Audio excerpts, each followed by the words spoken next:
நிச்சயத்துல இருந்து வாணியே என்னாச்சு? சரியான நேரத்துக்கு வீட்டுக்குள்ள போயிட்டியா? ஆமாக்கா போயிட்டேன். அவிய வரதுக்கு முன்னாடியே போயிட்டேன். அவிய காரு முன்னாடி வந்து நினைச்சா முன்னாடி வாசல் வழியா உள்ள வந்தாவ. நான் வேக வேகமா ஆட்டோ விட்டு இறங்கி பின்னாடி வாசல் வழியா உள்ள போயிட்டேன். அப்படியா? செல்லம்மா சொன்னா இங்க வச்சு உன்னைய பாத்துட்டாவன்னு எப்படி சமாளிச்சா? நான் நிச்சயத்துக்கு போகவே இல்லை, இங்கதான் இருந்தேன்னு சொல்லி சமாளிச்சிட்டேன். அதுவும் நம்பியும் நம்பாம போயிட்டு. ஓஹோ அப்படியா? ஆமா, வீட்டுல ஒரு சமையல்காரி இருந்தாலும் அவளும் சாப்பிடறதுக்கு அந்த நேரத்துல வெளியே போயிட்டா. நல்ல வேலை இனி மாட்டி விடியதுக்கு ஆளே இல்லை, நான் எஸ்கே போயிட்டேன். சரி சில்பா, இனியாவது கவனமா இரு, அந்த பொம்பளைட்ட மாட்டிக்கிடாத. ஆமாக்கா, இப்பெல்லாம் சம்பளம் 15ஆம் தேதிக்கு மேலதான் தருது. அதுவும் போயாம அதுகிட்ட போய் கேட்க வேண்டி இருக்கு. அப்படியா? ஆமாக்கா, பாதி மாசம் வேலை செஞ்ச பிறகுதான் முன்னாடி மாசம் சம்பளத்தையே தருது. எதுக்கு இப்படி பண்ணியாவ?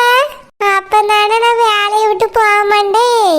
15 நாள் சம்பளம் எப்படினாலும் அவிய கையில இருக்கும்ல. வேலையை விட்டு நின்னாலோ இல்ல அவியலே நிறுத்தினாலும் அந்த சம்பளத்தை தராம அனுப்பிடலாம்ல. அதுக்குதான் பாக்காவ. ஒரு மாசம் 25ஆம் தேதிக்கு மேலதான்க்கா சம்பளமே தந்தாவ. இது என்ன கொடுமையா இருக்கு? ஆமாக்கா, அந்த பொம்பளை அப்படிதான் பண்ணுது. நாங்க இருக்கும்போது 5ஆம் தேதி 6ஆம் தேதி தந்துட்டு இருந்துச்சு. ஆமா, அப்படியே படிப்படியா 10ஆம் தேதி போச்சு. இப்போ 15ல வந்து நிக்குதுக்கா. இதெல்லாம் ரொம்ப அநியாயம். வேலை செஞ்சா ரூபாய் கொடுக்க வேண்டியதானே? சரோஜா கரெக்டா 1ஆம் தேதி ஆன உடனே காசு போட்டுருவா.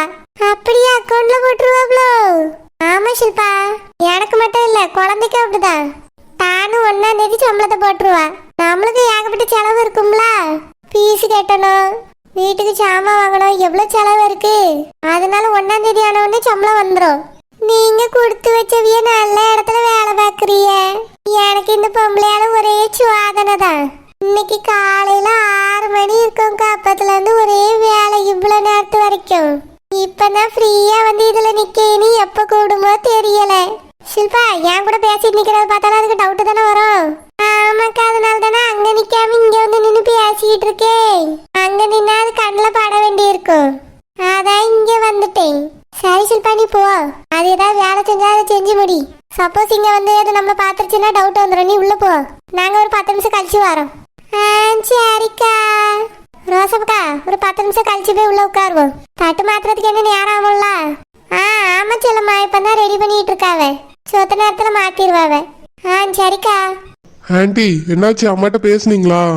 அம்மா என்ன சொன்னாங்க? அது ஏன்பா கேக்குறவங்க? அம்மாட்ட நான் பேசினேன். அவ அந்த பிள்ளைக்கு தான் சப்போர்ட் பண்ணியா. நான் ரொம்ப மோசமா கூட சொல்லி பார்த்துட்டேன். உன் அம்மா புரிஞ்சுக்கிற மாதிரியே இல்ல. என் மருமதான் இந்த உலகத்திலேயே வசதிங்கிற மாதிரி பேசியா. மூத்த மருமவளை கூட ஒரு நாளும் என்கிட்ட இந்த மாதிரிலாம் பேசினது கிடையாது.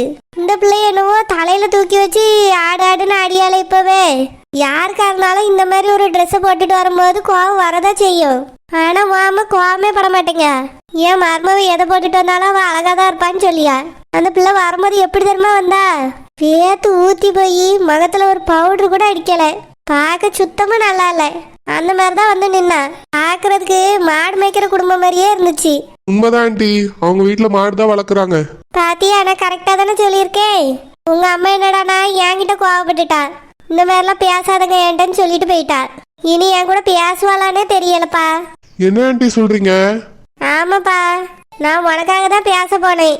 ஆனா அவ என்கிட்டயே கோவப்பட்டுட்டா. கஷ்டப்பட்டவிய கூட வெளியே வரும்போது அழகா ட்ரெஸ் பண்ணிட்டு வருவாவ. ஆனா இந்த பிள்ளைட்ட அது கூட இல்லையே. சரியான பட்டிக்காடு மாதிரி இருக்கு. அதை உன் தலையில கட்டி வச்சு உன் வாழ்க்கையை கெடுக்கணும்னு உங்க அம்மா நினைக்கா. என்னத்த சொல்லனே தெரியல. என்னால முடிஞ்ச வரைக்கும் இது செட் ஆகாதுன்னு சொல்லி பார்த்துட்டேன். உங்க அம்மா கேட்க மாட்டேங்கால. உலகத்துல இதான் நல்ல பொண்ணுங்கிற மாதிரி பேசியா. அதனால எனக்கு இதுக்கு மேல எதுவும் அங்க நின்று பேச முடியாததான் வந்துட்டேன். ஆண்டி, கல்யாணத்தை நிறுத்துங்கன்னு சொல்ல வேண்டியதானே? சொல்லிட்டேன்ப்பா, உங்க அம்மா கேட்க மாட்டேங்கால. என்னால முடிஞ்ச வரையும் சொல்லிட்டேன், இது செட் ஆகாது. அப்படியே நீ கல்யாணம் பண்ணி வச்சாலும் உடனே டைவர்ஸ் ஆயிரும்னு சொன்னேன். எனக்கு தெரிஞ்ச ஒரு பையனுக்கு இந்த மாதிரி தான் டைவர்ஸ் ஆயிட்டு இதுவும் டைவர்ஸ்ல தான் போய் நிக்கும்னு சொல்லிட்டேன். ஓ, அம்மா கேட்க மாட்டேங்கால. நான் வேற என்னதான் சொல்ல முடியும் சொல்லு. அந்த பிள்ளைய உங்க அம்மா ரொம்ப நம்பியா. அப்படி என்னதான் மந்திரம் போட்டாவளோ தெரியலையே. நானே உங்க அம்மாட்ட ஒரு 2 மாசத்துக்கு முன்னாடியே கேட்கணும்னு தான் நினைச்சிட்டு இருந்தேன். எனக்கு தெரிஞ்ச ஒரு பிள்ளை இருக்கு, உன் மகனுக்கு கட்டி வைக்கிறியான்னு கேட்கலான்னு நினைச்சேன். கொஞ்சம் பிஸியா இருந்ததுனால கேட்க முடியாம போச்சு. அவ என்னடானா அவசரப்பட்டு இந்த இடத்துல பொண்ணை பார்த்து வச்சிருக்கா. வசதி ஆயாச்சுன்னா நம்ம வசதிக்கு தகுந்த இடத்துல தான் பொண்ணு கெட்டணும். உன் அம்மைக்கு இது இப்போ புரியல.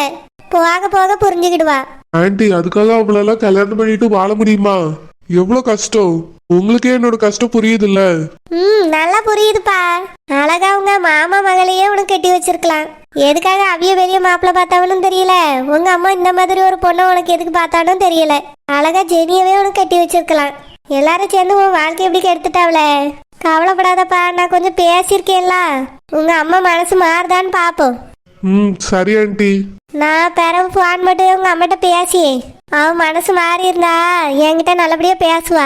எப்படியாவது மேல் கொண்டு பேசி அவன் மனசை மாத்தி உனக்கு எங்க சொந்தக்கார பிள்ளையே நான் கட்டி வச்சிருக்கேன். சரியா? சரிங்க ஆன்ட்டி. வருத்தப்படாதப்பா, எனக்கு நம்பிக்கை இருக்கு. உங்க அம்மையே இந்த பிள்ளை வேண்டான்னு சொல்லுவா.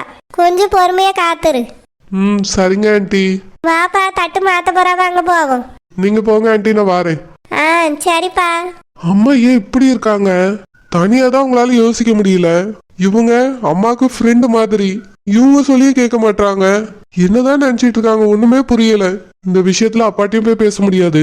அப்பாவோட அக்கா பொண்ணு அது. சோ அப்பாட்ட போய் கேட்டாலும் அப்பா ஹெல்ப் பண்ண மாட்டாங்க. அம்மாவும் புரிஞ்சுக்க மாட்டாங்க. நான் என்னதான் பண்றது? பேசாம இங்க இருந்து ஓடிடலாமான்னு தோணுது. ஓடுனா சொத்து கிடைக்காது. ஷூ தொலை வலிக்குது. எல்லாருமே எனக்கு ஜெனி தான் கரெக்டா இருப்பான்னு சொல்றாங்க. ஆனா எங்க அம்மாவுக்கும் மாமாக்கும் மட்டும் இது புரிய மாட்டேங்குது. எல்லாரும் சேர்ந்து என் லைஃபை கெடுக்கலான்னு பாக்குறாங்க. என் அண்ணன் கூட எனக்கு இந்த விஷயத்துல ஹெல்ப் பண்ண மாட்டான். அவனுக்கு மட்டும் அழகான பொண்ணு கிடைச்சிருக்கு. அது மட்டுமா, படிச்ச பொண்ணு, வசதியான வீட்டு பொண்ணு கிடைச்சிருக்கு. எனக்கு எதுவுமே பிரயோஜனம் இல்லாத ஒண்ணு கிடைச்சிருக்கு. இதை கட்டிட்டு என்னால எப்படி சந்தோஷமா வாழ முடியும்? எனக்கு கல்யாணமே நடக்கலனாலும் பரவாயில்ல, இவ மட்டும் எனக்கு பொண்டாட்டியா வந்துடவே கூடாது. என்னடா எங்க போயிருந்த? அவ கூட எல்லாம் உனக்கு என்னடா பேச்சு? ரொம்ப அவசியம் அவ கூட எல்லாம் ஃப்ரெண்ட்ஷிப்.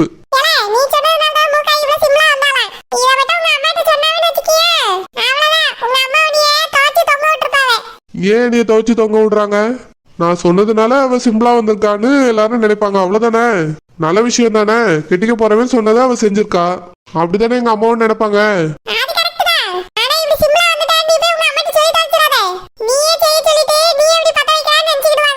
அதுக்காக தாண்டா நான் வாயை திறக்கல. அந்த ஆன்ட்டிய பேச சொன்னேன். அந்த ஆன்ட்டியும் பேசியிருக்காங்க. ஆனா எங்க அம்மா என் மருமக எப்படி இருந்தாலும் அழகாதான் இருப்பான்னு சொல்லியிருக்காங்க. டேய், அழகுனா என்னன்னு தெரியுமா தெரியாதா உனக்கு?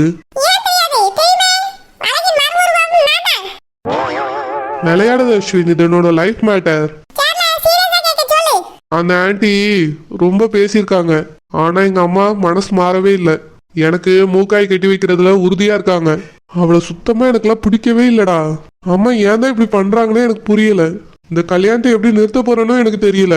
4 பேர் பேசுறத வச்சாது அம்மா நிறுத்திடுவாங்கன்னு நினைச்சேன். ஆனா அம்மா நான் செய்யறதா கரெக்ட்னு சொல்றாங்க.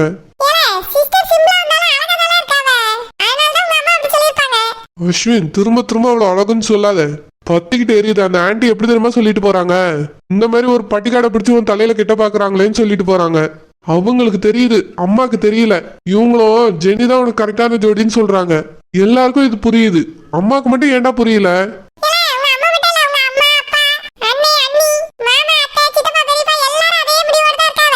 எல்லாத்துக்கும் காரணம் எங்க அம்மா தான்டா. எங்க அம்மா இப்படி ஒரு முடிவு எடுத்ததுனால தான் எல்லாரும் அதுக்கு சம்மதிச்சிருக்காங்க. எங்க அம்மா மட்டும் வெளியே பொண்ணு பார்த்திருந்தாங்கன்னா எல்லாருமே ஓகே சொல்லியிருப்பாங்க. இவங்க பார்த்த பொண்ணுங்கிறதுனால தான் எல்லாரும் வாய் மூடிட்டு அமைதியா இருக்காங்க. அப்பாவுக்கு பிடிக்கலண்டா. ஆனா அம்மா சொன்னதுனால தான் அப்பாவும் சம்மதிச்சிருக்காங்க. இப்போ ஒன்று சொல்லட்டுமா? அம்மா மனசை மட்டும் மாத்தினாலே போதும், எல்லார் மனசும் மாறிடும். அதுக்கெல்லாம் வாய்ப்பே இல்லை. எங்க அம்மா மனசு தாண்டா மாறணும். அவங்க நினைச்சா மட்டும் தான் இந்த கல்யாணம் நிற்கும். அடுத்து என்ன, அவளை கெட்டவளா காட்டணும். அப்பதான் இந்த கல்யாணம் நிற்கும். நானும் அவளை அசிங்கப்படுத்த வேண்டாம், அவமானப்படுத்த வேண்டாம்னு நினைச்சேன். ஆனா இப்படியே இருந்தா என் லைஃப் ஸ்பாயில் ஆயிரும்னு தோணுது. அதுக்கு என்கிட்ட ஒரு ஐடியா இருக்கு. இந்த என்கேஜ்மெண்ட் முடியட்டும், அப்புறமா உங்ககிட்ட சொல்றேன். எனக்கு அங்க வரவே பிடிக்கலடா, நீயே போ. நீ வேற டென்ஷன் பண்ணாத அஸ்வின். நானே இங்க 1008 பிரச்சனையில இருக்கேன். இன்னையோட இந்த தொல்லை முடிஞ்சு போயிடும், நிம்மதியா இருக்கலாம்னு நினைச்சேன். ஆனா அம்மா இப்படி பண்ணிட்டாங்க.